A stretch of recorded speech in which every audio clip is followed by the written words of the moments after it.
So I'll wait for everyone to have a seat. I know they're busy back there buying things, which we like because that's our fundraising arm that helps us with all the different candidates. So how's everyone doing this evening?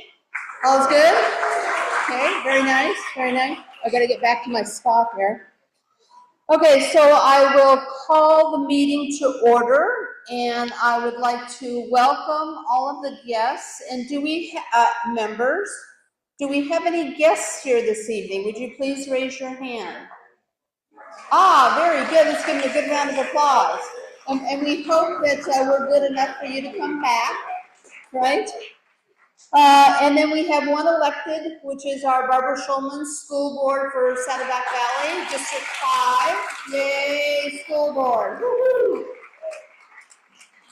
This is just an announcement. This is not a public forum, but a limited forum where access is restricted to club members and their guests to conduct business. And any pictures that might be taken here this evening are probably going to become public, so just be aware of that.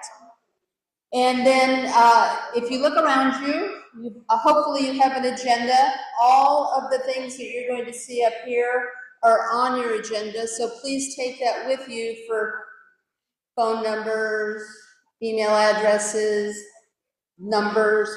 And when you leave, if you'll kind of look around you and make sure there are no papers left behind.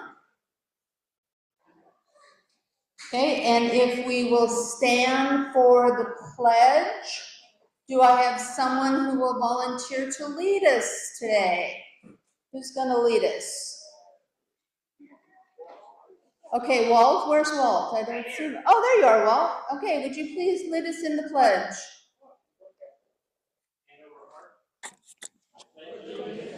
To the flag of the United States of America, and to the republic for which it stands, one nation, under God, indivisible, with liberty and justice for all. Okay, thank you. And now we're going to adopt the consent items, and while I'm reading this, you can have a look at our treasurer's report, which is part of the consent calendar, which includes this agenda that I'm reading to you.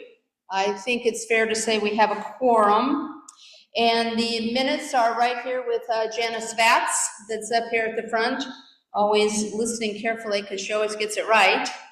And then we have our treasurer's report. And you can see that we're doing well in bringing in money because of our great fundraising team that's out there. Because of you, many of you will you go online and you hit the donation button and you send us money. And we're very, very thankful for that. And you support us in all of our ways. Now you will notice that there's one huge expenditure up there, which looks kind of odd, so I will point it out to you. And we have purchased stamps to the tune, yes, of about $5,700. And those of you that have been writing postcards, some of the postcards eventually get sent to places we do not have access to. So it's in gated communities and other things like that. So we went ahead, and actually we were good consumers, because some of you might know that the price of stamps went up. So, right, so we went ahead and we bought these, and we actually saved $500. I know, that's interesting. It does all add up. So, do I have a motion to adopt the consent calendar today? Who's going to make the motion? Okay, Gary Gephardt makes the motion, and do I have a second? Okay, Jim Batts does the second. All in favor say aye. Aye. Any opposed? Okay, away we go. Okay, up night we have a special guest this evening, and I would like to present to you right now Congressman Dave Min from the 47.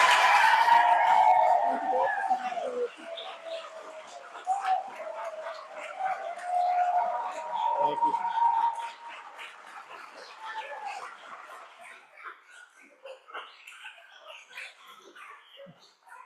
Thank you all.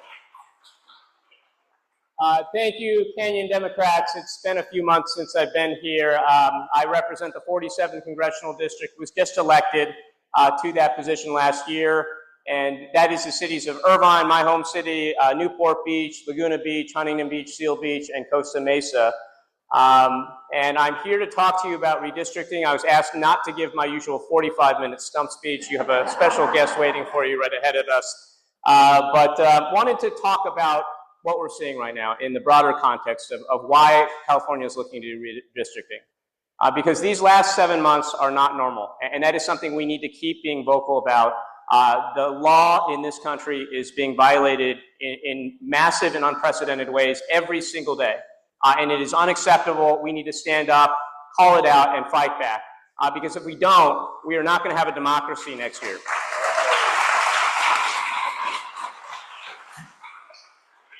And I don't mean to be hyperbolic, but the war on our democracy is happening right now, and redistricting is a part of that. What we are seeing right now is a concerted effort to try to steal seats, to deny people a valid representation, to gerrymander them in ways that we've not seen since the Jim Crow era across this country, not just in the southern states, but across this country in Republican-held states, in a way that is designed to steal the House of Representatives for next year.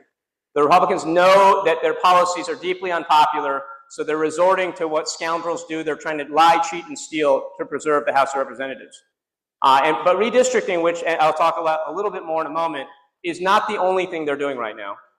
I've been saying this for a while. I believe that what they're doing with ICE and the National Guard in cities like Los Angeles, in Orange County, in Washington, D.C., is a dress rehearsal for next year. I would be shocked if we did not see at the very least members of ICE, maybe National Guard agents, other federal agents, stalking different polling places in very blue areas, maybe arresting people, certainly trying to intimidate voters from voting. You probably saw just yesterday Donald Trump announce that he was going to try to end vote by mail and voting machines in this country. This is obviously beyond the scope of what the federal government is allowed to do in any sense of the word, but they are pushing ahead, and what we've seen from this administration is that they break the law and worry about the consequences later. And what has happened is that Congress, congressional Republicans, who are Donald Trump's lapdogs, have rolled over and given a green light to what he's done after the fact every single time. Whether it's illegally withholding funds, whether it's some of this ICE stuff, on and on and on, Donald Trump is breaking the law every single day, and Congress has decided that rather than do any kind of meaningful oversight, they're going to roll over and give him a blank check after the fact. And I'll just say, I'm on the Oversight Committee. We have spent countless hours doing oversight over the stupidest things that no one talks about. We did an entire hearing wasting millions of taxpayer dollars on trans athletes in collegiate fencing. There is one collegiate fencer in the NCAA who is trans, and I actually did not know this because I'm not a fencer, but fencing is a co-ed sport. So this is what they're focused on, not on the abuses of the rule of law, not on the fact that we have mass people jumping out of unmarked vehicles without identification, tackling and assaulting, punching people in the head, arresting people, pulling guns on citizens who happen to be watching or filming. This is outrageous, and again, it's unacceptable. Now, what California is looking to do is try to push back on all this. They're trying to level the playing field a little bit. We're not going to level the playing field entirely because many of the blue states out there, including California, decided a few years back that we wanted to go the route of independent redistricting commissions. And that makes it harder for us to try to gerrymander in the way that states like Ohio, Florida, and Texas are looking to do. Because for us to actually gerrymander in this state, to change our districts mid-decade, we actually need a constitutional amendment, and that is what's working its way through the legislature this week, maybe next week. It has to be approved before, I think, the end of this month. I think September 1 is the deadline for it to be on the ballot. So that vote will happen soon. The Secretary of State, if it goes through, will qualify it for the ballot. You will then be asked to vote on it on an election that I believe is scheduled for November 25th. Now, a few important points I want to stress for you. First of all, I will represent many of you if that map goes through. Good news and bad news, I suppose. But this is no sure thing, and I know that many people out there are acting like this is a slam dunk. The polling on this is not that strong. I'll just tell you that. I've seen the polling. It's not that strong without going into details. And so I think a lot of folks feel the way I do. that we want fair representation, we want fair maps, we don't want to see gerrymandering in California. At the same time, the argument that's compelling to a lot of us is, hey, we're doing this as a contingency response to what Texas might do. And the fact that this particular set of redistricting, these maps go into effect only if Texas or another Republican state does redistricting first, that's something that actually does move voters. Another salient fact you may not know, Ohio, Florida, and Texas, and a lot of other Republican states already did partisan gerrymandering. They did it in 2021. They don't have independent redistricting, so they already tried to squeeze as many Republican seats out of those states as possible. They're trying now to have a second bite of the apple, and what they're trying to do this time, the first time they did it, they were compliant with Section 2 of the Voting Rights Act, which effectively says that they have to respect and not discriminate against racial minorities. This time, they are now prepared to discriminate against racial minorities, dilute their vote, and they believe the Supreme Court will validate those maps. So they're having a second bite at the apple, a second round of partisan gerrymandering, but this time they're going to be racist in doing it. And California's maps, I'll just tell you, are fully compliant with the VRA. We will have no issues getting that through the VRA. But this is going to be a tough, tough fight. And I'll also caution that even if it passes, even if Texas does its redistricting, it'll go to the Supreme Court, and the court may decide that all of this should be overturned, that Section 2 of the VRA should be upheld, in which case the map will not hold. So we've got a long path ahead of us before these maps might take effect, but we're going to need you to get out there and do this if we want this to have any chance of passing. And what I just kind of note here, right now the Democrats, the Republicans are in control of the House by 3 votes, by 3 seats. In 2023, North Carolina redistricted in a mid-decade partisan gerrymandering, and this is the first example of what we're seeing now. And they redistricted 3 new Republican seats out of that. That is the margin right now in the House of Representatives. But for that unprecedented redistricting, that gerrymandering by North Carolina, Democrats would control the House, and you wouldn't be seeing a lot of the nonsense that's happening right now. That is what is at stake. That is why California is stepping up to try to lead the way. I think New York is also going to follow in our footsteps. We'll see if any other Democratic states will follow. I'm told Illinois, maybe Maryland might try to squeeze a few more seats out as well. Look, we've got to stop bringing Robert's Rules of Orders to a gunfight. The stake of our democracy is at stake right now.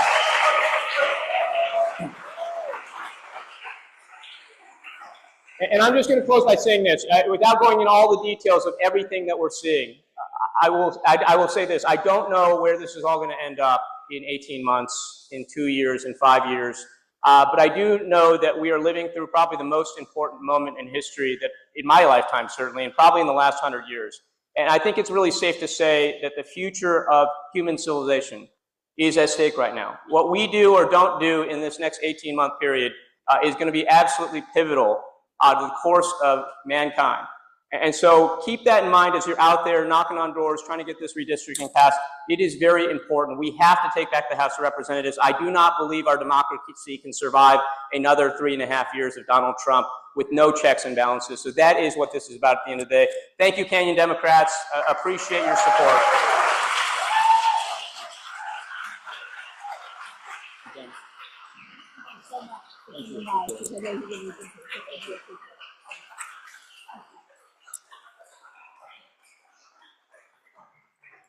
Thank you, Dave Min, for taking time out. It goes to show how important you are to him, because we all know how busy he must be right now, right? With all this stuff going on. We think we're busy. Okay, so now I have to take, okay, all right, so have a look at the agenda, and basically what I'm going to do is kind of go over what I also had in our message, and I want to thank Congressman Min for, really emphasizing to us how important the next few months that we're heading into. So raise your hand right now if you really believe that we got to get rid of Trump. Okay, all right.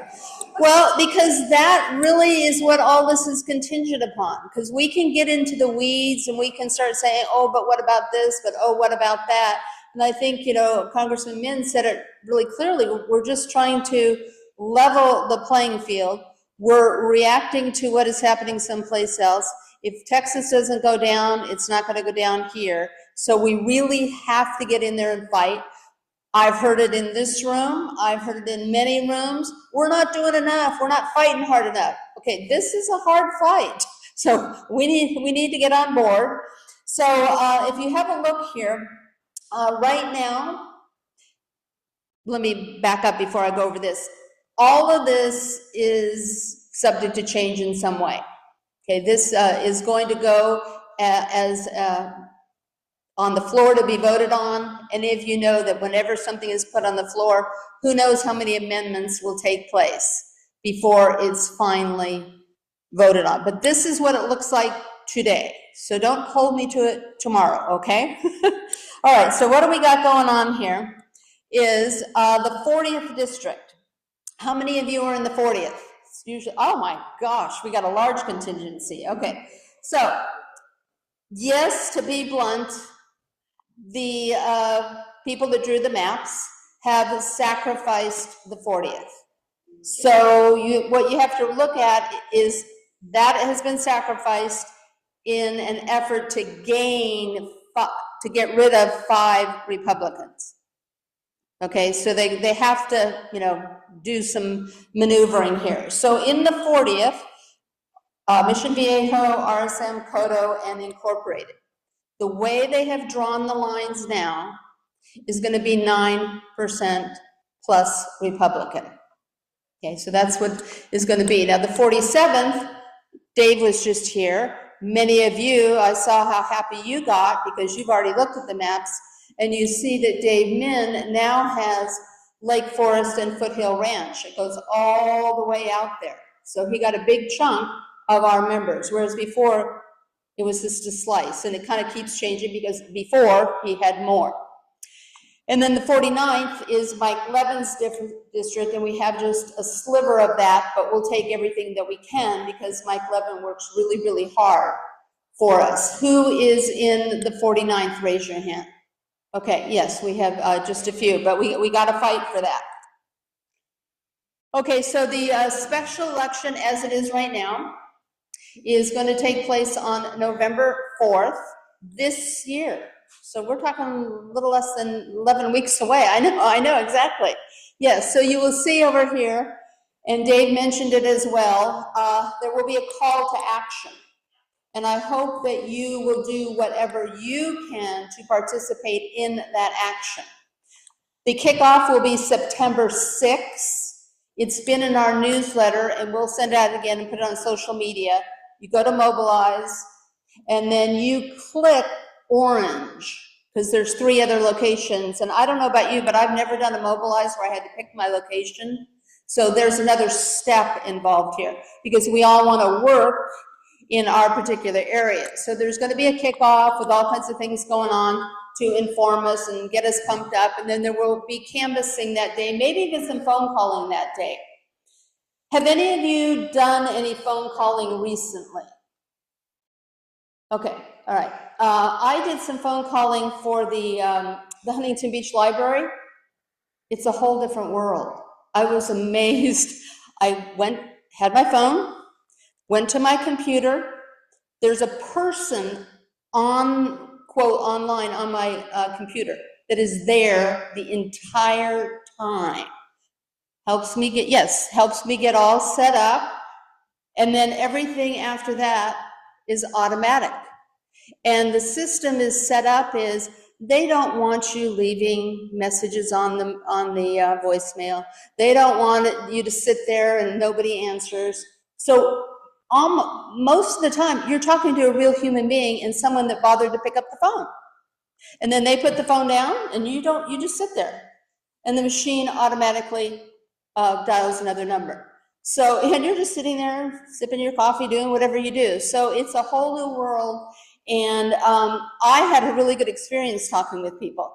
They were pretty informed and they were receptive across the board. So I think people are going to be probably somewhat engaged. So if you haven't done phone banking, seriously think about that.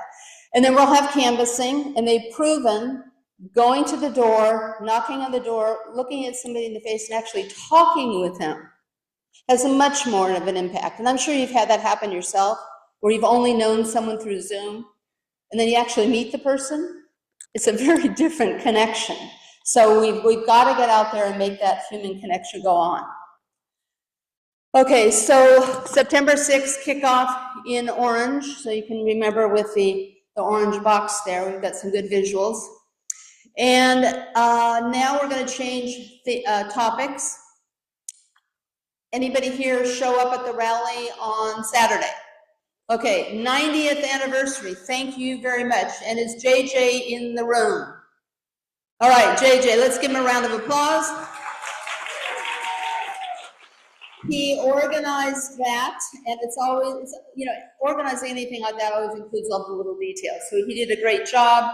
We were out there, we got some good pictures. Carol, raise your hand, Carol from the comms team, took some great pictures, sent them on to Hakeem Jeffries' office, yes, in Washington, D.C., and John Bauman, some of you might have met at the meet and greet.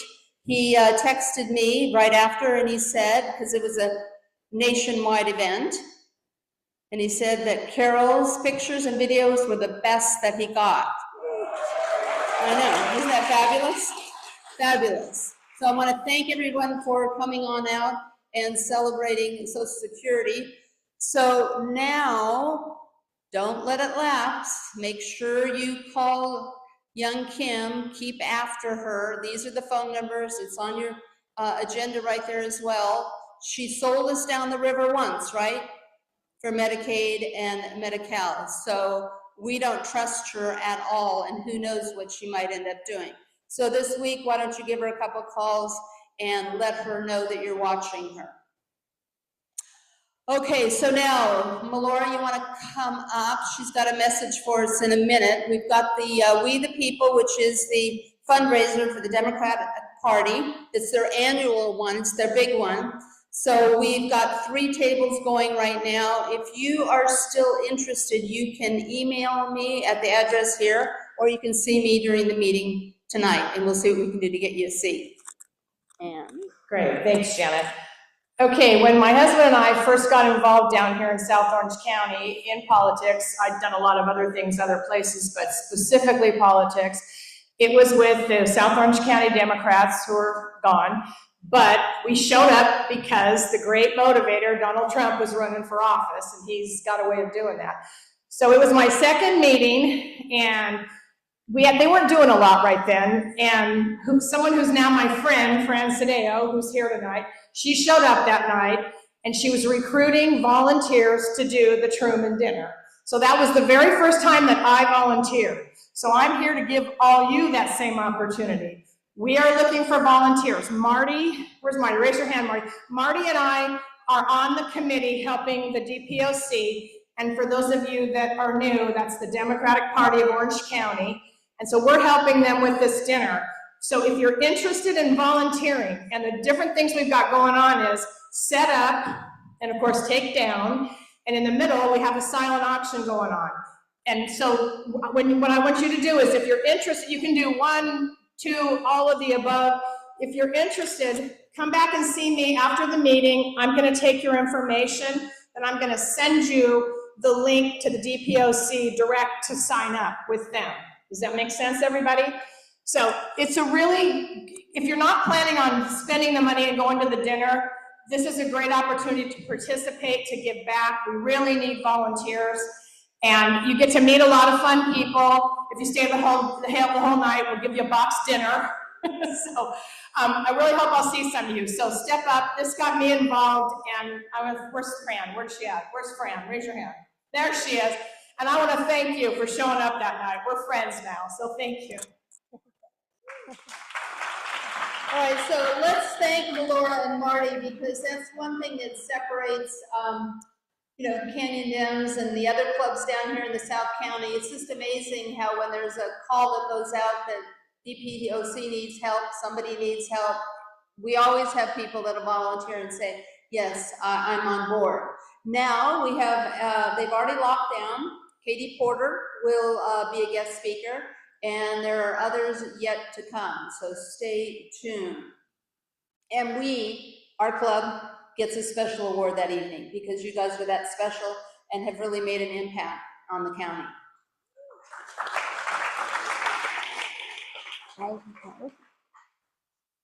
What happened?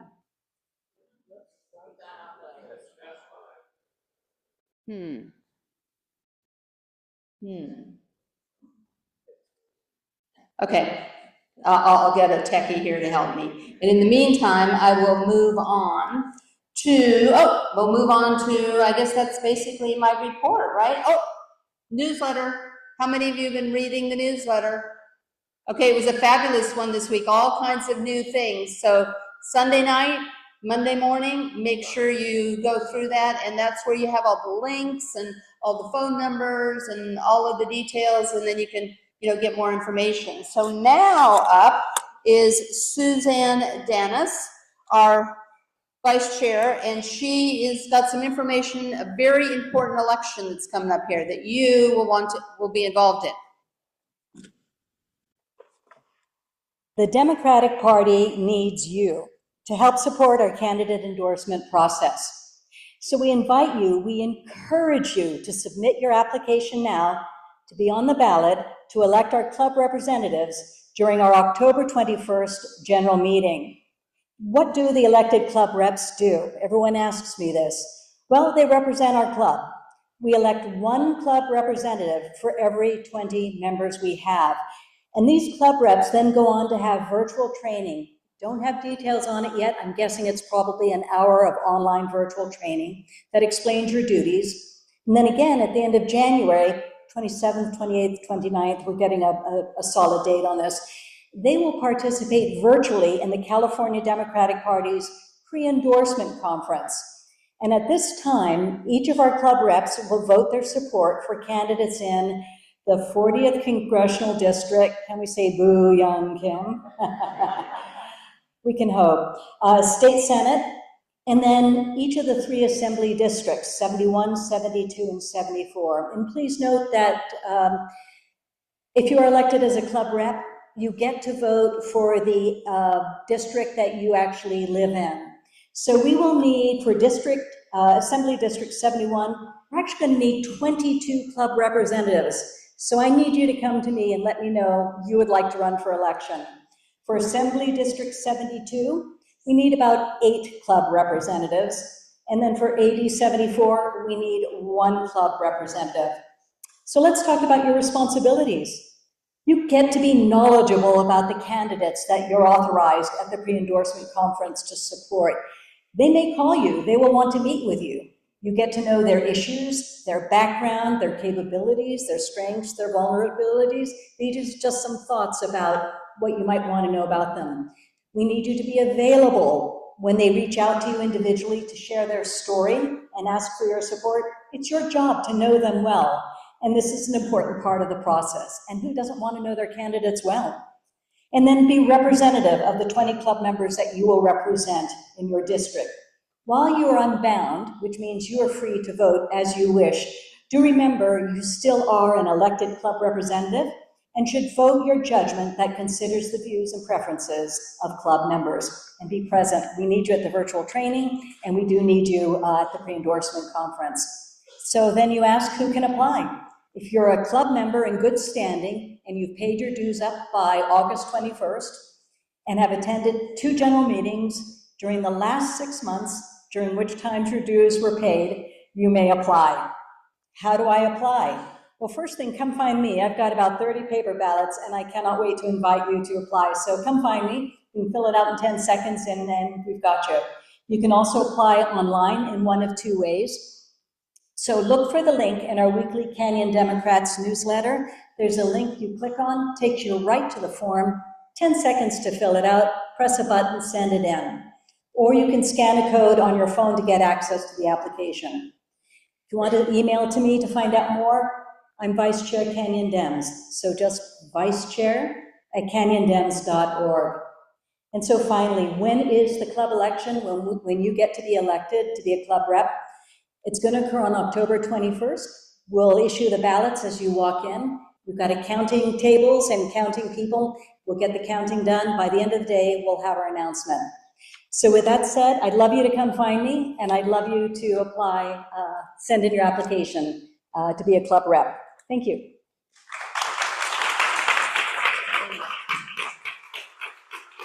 If you were rep last time, will you please stand up? Because I know some of you were. Okay, so look around, and then if you have any questions, touch base with these folks, and they'll tell you what it's about. And, because sometimes it makes it a little easier when you can actually talk to someone, but it's a really, really important role, and it gets you more involved in the process. Suzanne has some applications right here, and if you want to fill one out, and let's say then later you decide you didn't want to do it, that's fine too, but you might as well just grab the moment, right? Okay. Oh, I'm sorry, yes.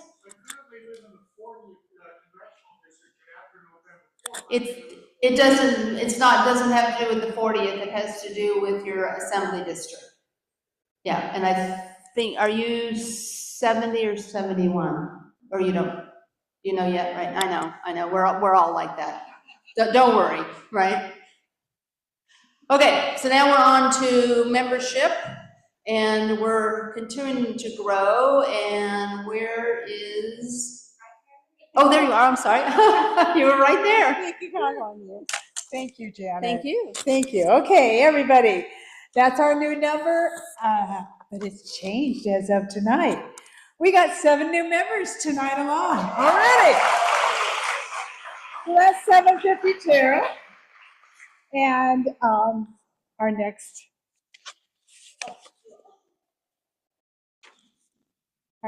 one is our membership. So 742 is 752, 742 they had. That's funny because I have 745 from Heather. So that's the newest. And then I added 7 to that. So it's 752. We got 10. Okay, since a week. So I gave a lot of you guys membership. When you get home, you want to send it in, that's fine too. Whatever works for you is good for us. And the next one would be charter, the membership charter. Thank you. So this is our membership breakdown. And we have, my goal when I started this January was to get 100% growth. So I wanted to double our membership. Guess what? I'm behind. I feel terrible. I'm so behind. I'm hoping everybody's just on vacation, okay? So what I need you guys to do is look at that number and go, okay, I should be at least 65% at this point. Come on. You can do it. You got friends, you got family. We can do this. But we have to increase that number, that's all. So yeah, it was 520 and I'm at 752 now. So yeah, we have to get those numbers up. It's a fight, and I know it, but that's okay. We got a lot of work to do. There's a lot expected that we have to do it. So the next one is a membership by charter city. Oh, here we go. Look at that. Okay. So we have 347 members from Mission Viejo. That's pretty good. But I want to tell you the population of Mission Viejo. 91,600. Okay? So let's get out of there and start recruiting just a little bit. I need some help here. Okay, the Lake Forest and Foothill Ranch population, we have 126, nice number, 87,000. Now I know that those 87,000 have Democrats in there that aren't part of our group. We need them here, participating, helping us out. The work of many hands makes it easy. So we have Rancho Santa Margarita next. I couldn't find the canyons, I'm sorry. But Rancho Santa Margarita. Okay, we have 75 members. That's pretty good. 46,300 population. Okay? When you compare that, we have a lot of recruiting we have to do. I can't do it all by myself. You need to help me. Okay, Laguna Hills. 45. That's beautiful. Laguna Hills. We did get some members here. Yes. And that's 30,378. So probably if we really look at these numbers, we probably have close to 45 to 50% in those neighborhoods that are Democrats, registered Democrats. So we just got to encourage them to keep getting out there and helping us get this fight going. Because it's going to be a fight. We can see it every day. Every day there's something new. And it's so hard to track that you don't even want to watch the news anymore. I'm among that. You know, it's like, God, I can't even watch it. When you see certain faces, you can't even look at them. It's sad. Because you want to digest your food, not let it come up. Sorry. Anyway, that's how I feel. So anyway, thank you. I hope you guys will keep your work going for me. And thank you for the 7 people that showed up tonight and became members. I so appreciate that. Love you all. Thank you so much. Ann, what you up for? And I also want to remind everybody that half of this club membership have joined in the past year. So that means half of our club are brand new members, which I find very encouraging. We're bringing in people that just haven't kind of been, you know, rote members kind of for a while, and we're really getting outside people interested. Okay, now back to my topic. Community outreach. Thank you so much for, I have a huge, huge pile of bags out there to take to my car for I Support the Girls, which is a group that basically gives pads and underwear to women who are in homeless shelters. And so I thank you for that. Next month, we're going to do Laura's House, which also supports women who have been under domestic violence situations. And they need general use clothing, nice clothing. Please only donate things if you would actually wear it yourself yet, or you would give it to your sister to wear or your daughter to wear. And I also found out tonight, because you'll be getting newsletters on Sunday where Cindy keeps us updated on things. And so in the newsletter, Cindy's going to have a little more to this list, which I found out tonight. They need things for children, like books and children, baby wipes and things like that. So we will be adding a few more items to this list. So be sure and read through that whole newsletter you get on Sundays. Yes?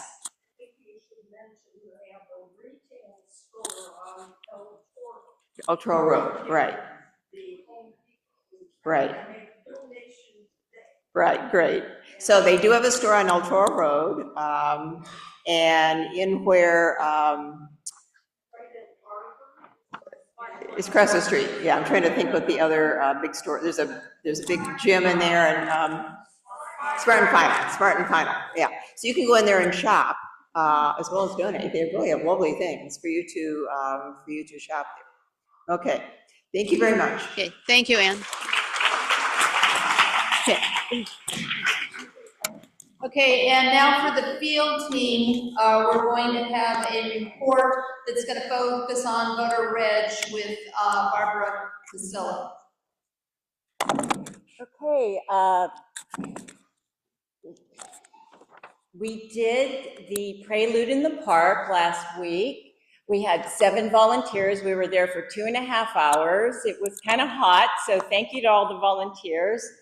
And we had to do a child activity, so we did Western hats called Cowpoke Creations, and that's Mary there working with the kids. So it was nice to lure the families in to get them, so we could talk to them about the club.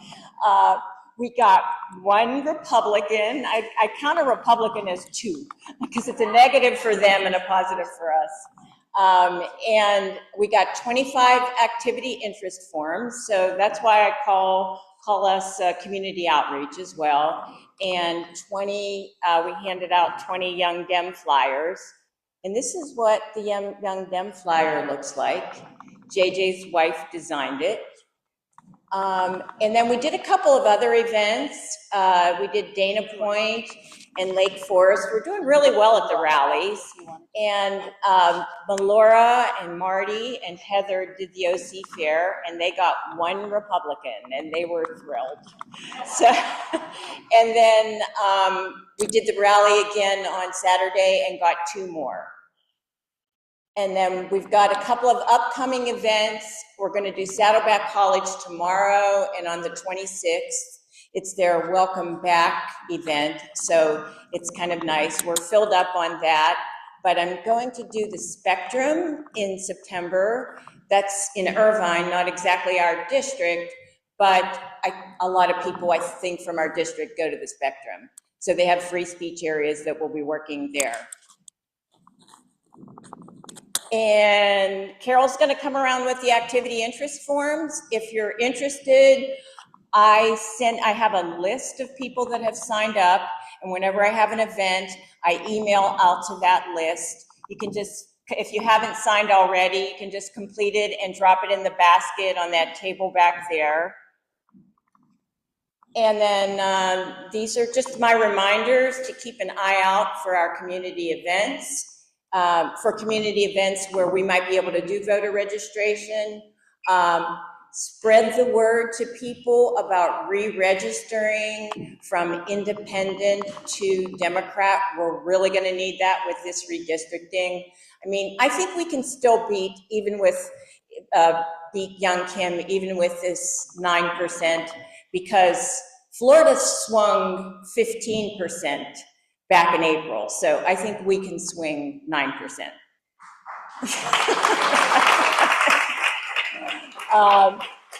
And they just need to go to ocvote.gov. And then again, Eric Swalwell, small victories lead to big victories. So let's keep those registrations going. Thanks. Thank you, Barbara. Okay, now we're going to have some latest and greatest on the fundraising team.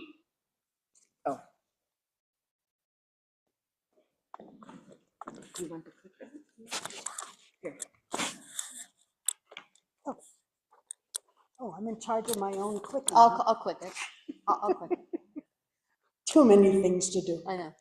Okay, we want to thank our sustaining donors. They are amazing people who have decided that they can give just a little bit more than their membership dues. And so you can sign up for as little as $5 a month, or $10 or $25 or $150, whatever you got left over at the end of the month, we will take it. We have the numbers, I hope. Yes, we have 117 now sustaining donors, and so far they've given a total of over $11,000 this year. That is amazing kind of money. And it's just $5 a month. It's really easy. You go on ActBlue, you figure out how to sign up, and it just happens. It's passive and it's easy, and it makes a huge difference. Look, how many candidates can we help with $11,000? And it's only August. We got months left in this year, so, and then months left before the election. So we're in really good shape there. So thank you to all our sustaining donors, and we promise we're having a really good party for you. So if you want to be part of the in-group and get invited to the really good party, become a sustaining donor. Last year, we played with donkeys, because we did. We had a party and we had donkeys. It was so cool. Okay, today we got change for change. Holy crap, we're gonna need some truck to get the jar out. Thank you all for bringing change. We will take it over to a credit union where they don't make us pay to put the change in, and we'll let you know next month how much we were able to collect because you were so generous. Thank you, thank you, thank you. Okay, we also want to thank all of the people who were able to come to our meet and greet for our 6 so far candidates running for CD40, which is all subject to change, but we're not going to think about that right now. And I know that many people were disappointed, but you saw the number of our members now. We're pushing 750 members, and so our tickets are going fast. And we have limits to how many people we're allowed to have at a venue, or limits to how many meals we can sell or whatever. And so if you want to come to our events, you're going to have to start signing up early. because we're not going to be able to help everybody out as the event comes closer. The meet and greet we sold out a week and a half before the event. So if you were hoping to come Friday and sign up and be able to come on Saturday, it's not going to work. So since we have so many people, if you want to be part of the event, please sign up early. And these are the ones that are coming. October 17th is going to be our hoedown. We're going to have chili, and we're going to have lessons for line dancing. So get your cowboy boots ready. We're going to have a really good time. And then our annual holiday brunch, the annual Richard O'Neill brunch at the Arroyo Trabuco Country Club is going to be on December 13th. So save the date for that. And we had other groups that said they needed volunteers. We also sometimes need volunteers to help with setup and clean up and that sort of thing. We're going to have, you just saw Melora. She's going to be our keeper of the clipboards, and she's got some information back there. So if you're interested in maybe helping the fundraising team during our event time, come back and see Melora or me. Okay? And thank you for all your generosity. Okay. Thank you, Marty, and thank you to the fundraising team. All right, now while we're getting set up for communications, these are the social media that we're on. So just a reminder to drop into those and make comments. So that kind of keeps our message out there. So those are all the things that we are currently on, and Cindy and her team nonstop are on there, always putting new stuff out before it even gets anywhere else. So make sure you check it out. Okay, so now Andy is going to talk to us about some things that she's doing in Lake Forest. I just want to bring to your attention a flyer that I have out on the table over there, right by the front door, or the door you came in, about no ice access in this business. If you know a business that you frequent that is vulnerable to ICE coming in to grab people, to abduct them, essentially, please grab a flyer and take it to that business so they can put it on their door. It tells them what their rights are and what ICE cannot do. So let's stop this nonsense. I'm sick of it, aren't you? Thank you. I'm keeping this very brief so we can get to Jeff Perlman. And also, we've got red cards on the table over there. And up next will be JJ, who's going to talk about an event coming up. And while he's getting settled, some kind of good news, bad news. Bad news is JJ is going to be very, very busy. Yes, because he's going to be running for the 70th Assembly District. So that's the good news. However, the bad news is he's not going to be available for working on our rallies. And even though he doesn't always, he also works helping us to promote other rallies as well. So he's got a pretty broad thing. So he's working on recruiting, but if you can in any way help or recommend a recruiter, please let us know. So now he has some info on our young Dems. Well, thank you, Janet. And yes, I was not expecting that, but cat's out of the bag now. So running for state assembly, AD 71, which is where we have the most members here. It's a very, very tough race, but these are very, very tough times. And I've made the decision that this is what I'm going to do. I'm going to step up to the challenge, and I'll appreciate any support that you all can provide in that journey.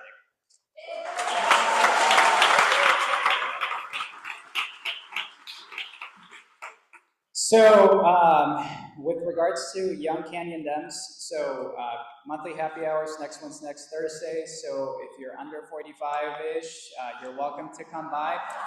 If you're not, please tell your kids, your grandkids. It's a great opportunity to meet other young activists and develop relationships.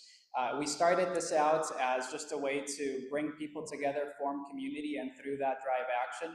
I'm happy to actually share that at the rally that we did on Saturday, one of the things that we do for rallies is we recruit safety monitors, right? These are people wearing fluorescent vests. They're at the corners. They're making sure that people are calm, try to diffuse any escalations. We had 7 safety volunteers. 4 of them were people that joined at these happy hours, Young Canyon Dems. So that was pretty cool to see. So yeah, last Thursday of every month, same location, Gamecraft Brewing in Laguna Hills. Thank you. Thank you, JJ.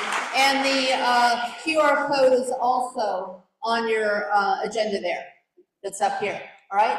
So Suzanne is going to talk about upcoming programs and then introduce our speaker for this evening. The program committee has been having so much fun. We've got some amazing people coming to speak, and we've got our gentleman for tonight over there. I cannot wait. In September, we're going to have Drs. Fred Smoller and Dr. Mike Moodian, professors at Chapman. They've been with us before. They are amazing. The energy level will go through the roof. In October, Dr. Mario Barnes, professor, UC Irvine Law. He's really funny. He's really, really smart. And he's going to talk about the boundaries of violating the law. But let's talk about the speaker that we have for tonight. Jeff, would you like to come on over here?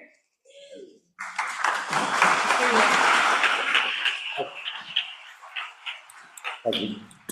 So,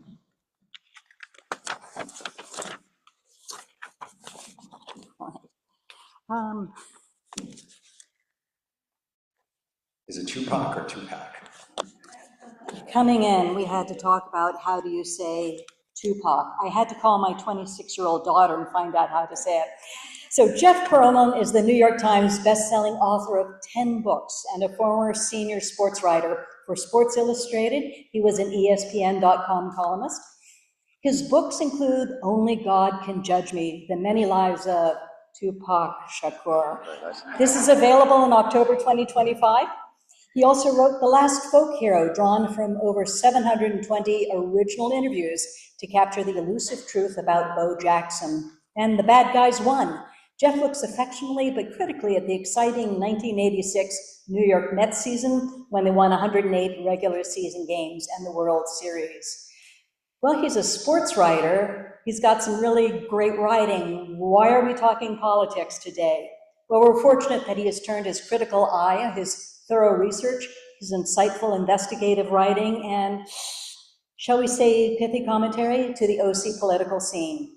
Jeff started the Truth OC website because he is fed up by the lack of local political coverage. So you're in for a treat that will make you think as Jeff shares his thoughts with us on if you have a human head, you can make an effing impact. Jeff?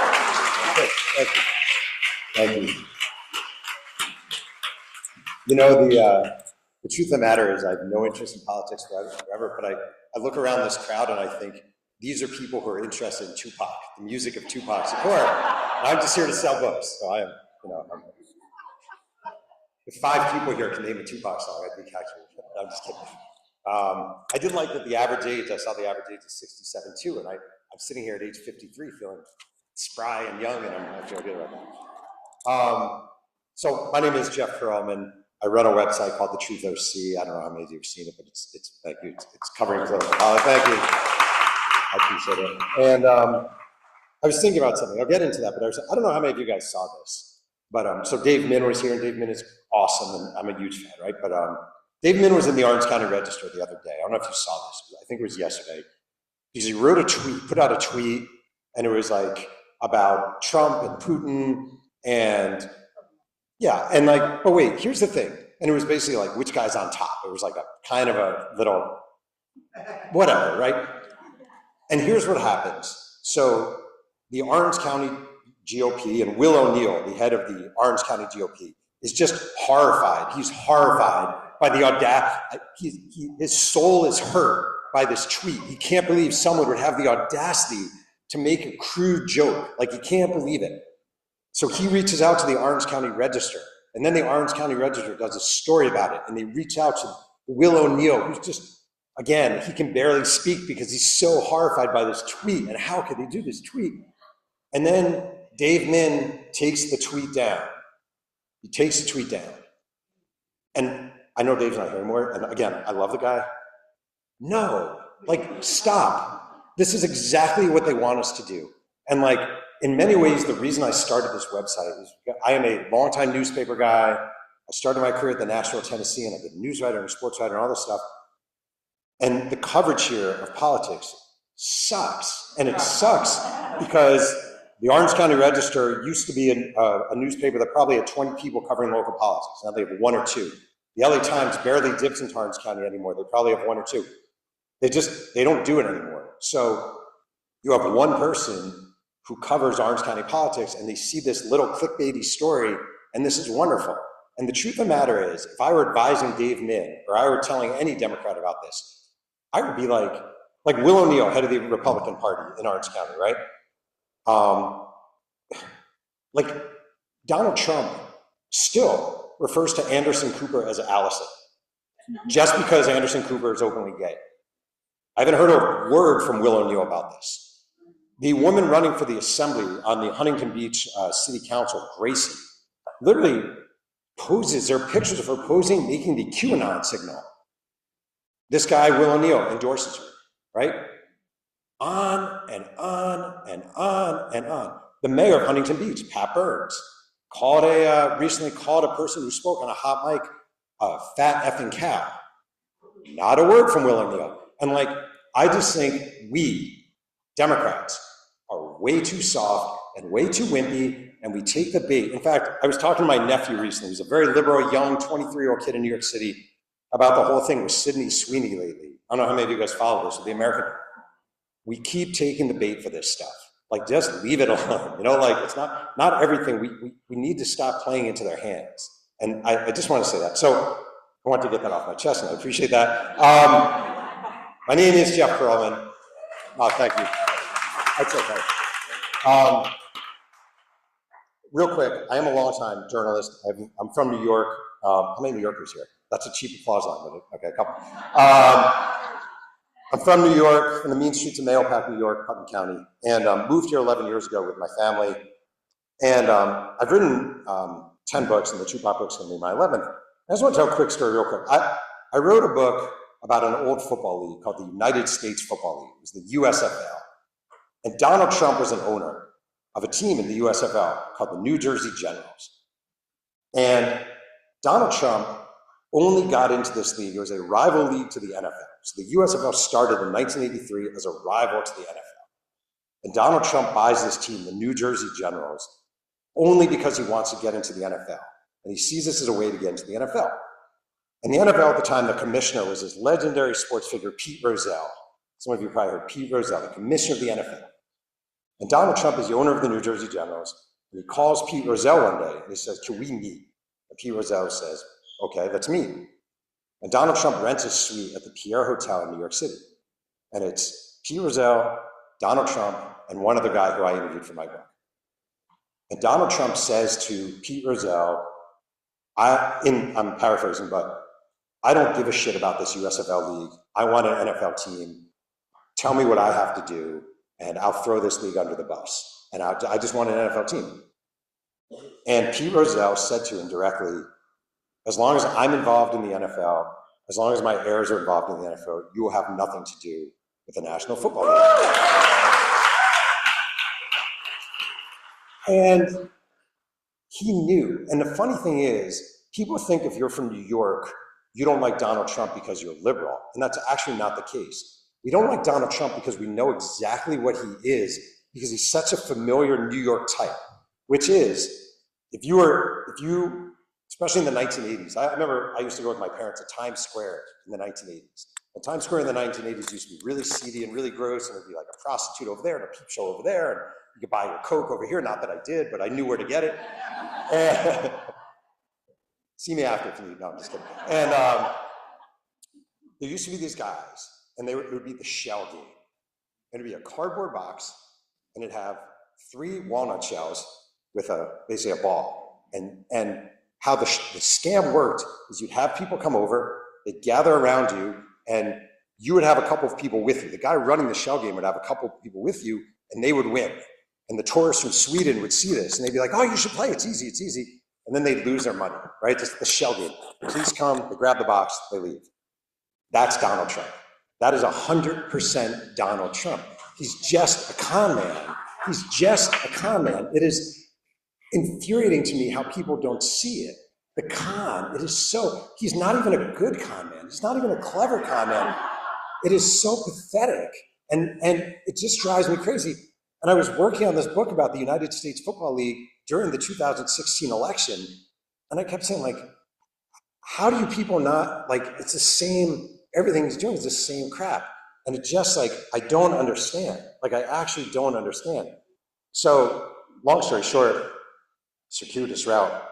I write these books, and I'm here in Orange County, and it's like early this year, and I'm devastated. You know, nothing's going well, and the whole Trump wins the presidency, and I'm just like, someone needs to cover this stuff, and someone needs to write about this stuff, and someone needs to expose this stuff. And what was really important to me is someone needs to do it, and they have nothing to gain. Like, I'm not after money. There's a thing on my website where you can, like, give it. I'm donating literally all the money to campaigns as they come along. I don't even want your money. Like, I don't want any attention. I don't need this. I just want people to be awake to what's going on. And too many people nowadays are always trying to get something out of it. Like, I don't want shit out of this. Like, I just don't. Like, I just, my wife's like, why do you keep doing this? And I'm like, because I can't just sit and do nothing. You know, I can't just sit and do nothing. So that's why I started this site. And I think it's interesting because, like, you know, I just spent 10 minutes talking about Trump. The truth of the matter is all politics are local. It's a cliche, but it's actually true. All politics are local. And the truth of the matter is all of us in this room can't do a ton about Donald Trump right now. Like, it sucks, it's frustrating, but we can't do that much. But we can do a ton about local politics. And for me, like, just as an example, a couple of things. Like, how many of you guys, Capo Unified, any Capo Unified School District, anyone? A couple. The Capo Unified School District is my favorite new subject in the world, all right?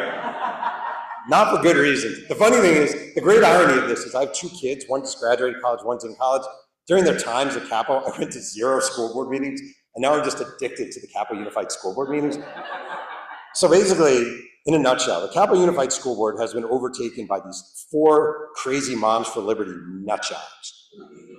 They're insane. They're actually insane. And it's funny because, like, when I moved to Orange County, people would be like, oh, you're moving to the bubble. And I was like, yeah. But, like, you meet these people, right?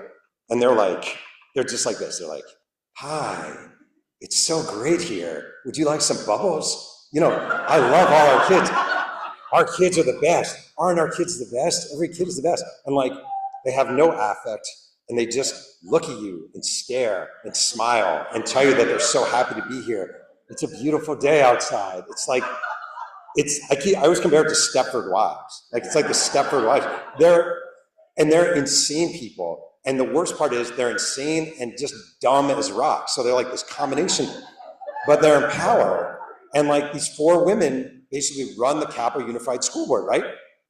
One of them, a woman named Jennifer Adams, is literally in a Christian pyramid scheme that comes off like a cult. And she appears on these, like, podcasts. And again, all the women, this is not stereotyping, but it is a little bit, like, all the women are, like, blonde and vacant looking, and, like, they're just smiling nonstop. They just keep smiling all the time. And, like, isn't it great here? I just think Jesus has put us in this position to help people learn. Oh, I do too, Jennifer. I do too, Pete. And it's like back and forth, this crazy, nutty thing. The president of the board, Lisa Davis, she, like, the other day, someone spoke at the board and went on this anti-Muslim tirade, absolute tirade. And Lisa Davis just sits there and listens and just, okay. And, like, you probably heard about the other one, Judy, who used the N-word during a meeting. Like, these people are crazy, right? And the point I'm trying to get to here is they are the future of the Republican Party. Like, I know for a fact Lisa Davis plans on running for something else. I don't know how many of you guys know who Sonia Shaw is. She's running for state superintendent. Oh, she's the woman, if you get a chance and you want to have some fun, Sonia Shaw is running for state superintendent right now. She's a crazy, crazy whack job Republican. She's the one who shows up at track meets and berates the trans athlete. I don't know if you've seen it. She literally goes to events and berates the one trans athlete who's ruining California. You know, like, that's her. The problem is these people start here and they move up and they move up and they move up. And the bigger problem is they present well. Like, again, they really are like, they're pretty and they're relatively young and they all hand out bubbles on the campaign trail, these little things of bubbles that say vote to, and they say how much they love your kids and they love California, and then they get elected. And like, to me, a big part of what I've started the site for is honestly just to cut the knees out. Like, take them out before, I don't mean that physically. I mean, I don't want any violence at all, but I mean like to get to it before they get too high. And also to make people aware. And I have to say, one of the things I think Democrats have done poorly in this area that I think we can do better at is exposing these people for who they are early on. Like, if that woman Judy runs again, well, now she's a woman who used the N-word during a meeting. And the only reason we know she's a woman who used the N-word, this is not me trying to get credit, I'm just telling you how it works. She uses the N-word during a meeting. Someone texts me and said, do you think this video is worth posting somewhere? And it's literally her using the N-word. I go, yeah, I think that's worth posting somewhere. I put it on TikTok, on Instagram, on Facebook. The Orange County Register picks up, the LA Times picks up. That thing was probably seen 5 million times, right? Like, the whole Lisa did, the other day, the Muslim tirade. Like, that was just me watching the meeting online, seeing this moment and being like, whoa, that's crazy. And like, when these elections come up, the best thing we can do, like, I think that what we do too much, I'm sorry to ramble, but I think the thing we do too much with Trump right now is we're like this. Oh, over there, oh, over there, over there. And we chase. Every day it's something new to chase. We're like cats chasing a pointer. I think we find the one or two things on these local candidates. Like, this woman, if she runs again, she's a woman who used the N-word during a school board meeting. Do you really want a school board member who used the N-word? This woman right here, she sat through an anti-Muslim tirade. Do you really want that? You know? And I just think, like, that's what I've been trying to do is focus on these things. And the thing I think Democrats are doing poorly right now, and you guys may disagree, I think the biggest issue creeping into Orange County, certainly in LA, are the ICE raids. And this idea that you have people literally in masks, no identification, green vest, unmarked car, going out to people because they're Latino looking and speak Spanish or have a Spanish accent, grabbing them, snatching them, and taking them away. And the thing is, people like Will O'Neill, the head of the Orange County Republican Party, does not want to talk about this. Young Kim does not want to talk about this. They want you, us, everyone to think it's the, quote, bad guys. I literally have a neighbor down the block from me in Laguna Niguel, a lovely, lovely guy. And I'm like, how do you feel about this? He's like, well, I'm fine that they're going after the bad guys. I'm like, they're going after the gardener. They're going after the guy who, right there. And I feel like people don't know, right? And I want to say, like, the thing I think, like, I think there's a real power in the knocking on doors. I think there's a real power in writing letters. But I think the one thing that is really, really powerful and a tool, and it doesn't matter how old you are, it really doesn't, is TikTok, is Instagram, is Facebook, it's even Twitter, as much as I hate Twitter, is Blue Sky to a certain degree. If you don't have an account, start an account. When you go to a meeting and you watch the school board meetings, if you don't know how to do it, ask your grandkid how to make a snippet of a video. No, none of it is actually hard, right? I would say to my mom, go to YouTube, you type in, how do I do this? It shows you in 2 seconds. Like, it's not as hard as, and like, start spreading these images, start spreading these videos. Watch your local school board meeting, wait for the comment section. The comment section is the best part, the public comment section, because people say crazy ass shit, and the person you don't like just sits there nodding, agreeing. And that stuff is powerful. And everyone in here has the power to do the same thing I'm doing. I have no political ties. I'm a sports writer, right? Writing a Tupac book. Like, I don't have any more ties than anyone else. And everyone here has the power via social media, via communication, to at least let the people around you, let your neighbors know what's going on. I swear to God, you really can. So, I don't know. Is there any questions? I don't think I have anything super exciting. I appreciate it. Is that too short? Is that too short for the meeting? No. I can sing a little bit, or I can do some Tupac songs. No, you're good, yeah, Okay. all right. So we want to thank Jeff for coming on out, and make sure you keep reading his Truth OC. It's always a surprise, you never know what topic's going to be next, right? That is You want to true. give us a preview of what the next one's going to be about? Oh, questions, can I take questions? That's what Okay, I said. sure, absolutely. Mike. Okay, I heard enough about politics, I want to hear about sports. Oh, boy. Okay, yeah. So tell me, why are the Angels so bad? Oh, I like them. wait, how many people are Angels fans here? Anyone Angels fans? Jesus. At least you admit it. Wait, you know what I will say? I always say about the Angels, and I'm not an Angels fan, but I covered baseball for a long time. You had Shohei Ohtani and Mike Trout in their primes on the same team at this. That's not like having just like two great players. That's Gehrig and Babe Ruth at the same time in the same roster. You have a horrible owner. Your ownership is terrible. Artie Moreno needs to sell this team. It's a joke. Sorry. Yeah. Yeah. Yeah.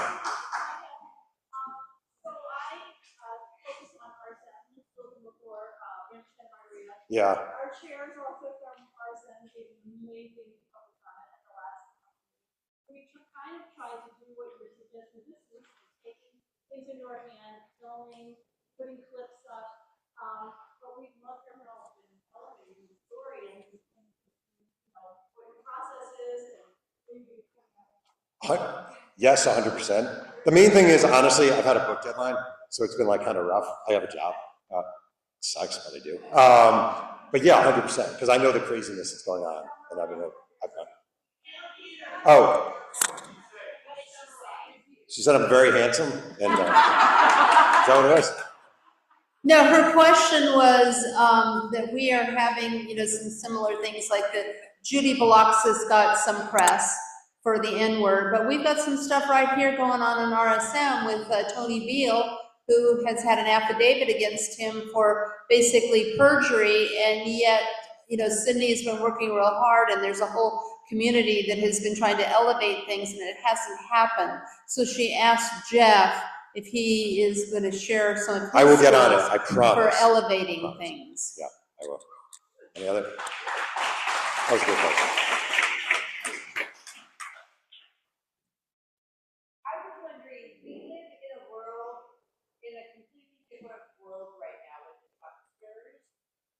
What do we do if you're trying to have a conversation? It's just, you have like two sentences or three sentences. Just, like, is this working for them? Or how can we kind of turn the conversation around to more locally or, just to try to get them to think? It's so hard. It's just hard. It's really, I'm not gonna lie, it's really hard. The one thing I do think, honest to God, I think do you understand that ICE agents are actually grabbing people with no criminal records? I think a lot of them don't know that. I honestly do. I know a lot of them do. I think a lot of them don't. It's not a horrible end, but it's really, really, really, people always say like, there's some MAGA people who are they're just gone. It just is a call and you just can't break through. But I think a lot of people are just completely unaware that people are living in total fear. People who have committed no crimes, American citizens are being detained. There was, I don't know if you guys saw this, the kid, I think it was in Texas, 4-year-old kid with stage 4 cancer was deported to Honduras. To me, I don't think most Republicans are aware of that. I think, like, my neighbor's a great guy. He watches Fox News. Like, he only watches Fox News. So when I talk to him, I try to say, did you hear about the 4-year-old kid in Honduras? And sometimes he'll be like, no, I didn't know that. And I'll text him the article, I'm like, it's just hard though. It's hard. And our program chair just let me know that in February, we are having a speaker, Catherine, well, that's her first name, from Braver Angels. And her focus will be to address exactly your question. How do we have these conversations? How do we get past it or through it or around it, whatever? It's rough. Anything else?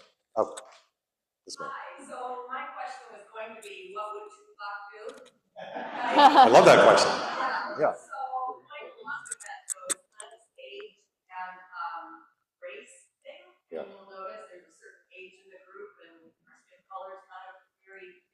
shades Yeah. of white. So how do we, so we talk to who we are versus talking to everybody out there. And California, or South Orange County, less so, but it's very diverse. So how does the message that you're putting out get out to, or the rest of us, get out to people who aren't like us, either in age, demographic, religion? Okay, I was thinking that's a great question. And I just want to say this is no indictment of this club. This is awesome, right? Mm-hmm. I do think, and I don't know if you guys do, like, it wouldn't be the worst idea to have, just as an example, the preacher from the black church come here and talk. Or, you know, whoever, even like a Republican, like, I think the more diverse speakers you have, the more people who come, you post it on social media. Oh, look at this group. They're actually so-and-so. You know, like, I do think the more you diversify your speakers, the more you get eyes on it, the more social media pops, the more people come. Like, it's just kind of how it works. So, like, I remember when I was a kid growing up in my little synagogue in Mahopac, New York, and we did an exchange with the local black church where the choir came to us and the so-and-so went to them. And it was like the best thing ever, you know? And I even think, this is going to sound crazy, but I really do believe this. I don't think it's the worst thing to have, like, something with a local Republican club. Like, I know that sounds crazy, but I just think the more you expose people to the way you, I know it's crazy. Okay, I'll confess. I went underground to a, oh, my Trump just killed your mic. Yeah, seriously. I went underground to a Republican meeting, and it is everything that it was, yes, it was the Republican, South Orange County Republican meeting. I went underground, went to their meeting, and it was exactly the Moms for Liberty, state county superintendent Bean was there. No one is recording this, are you? Why do you care if you're the superintendent of schools? So it's not, it wouldn't be to our good. Wait, yeah. Let me rephrase. Don't do that. Whatever you do, don't do that. I didn't say Republican, I said. Yeah. Any other? Yeah.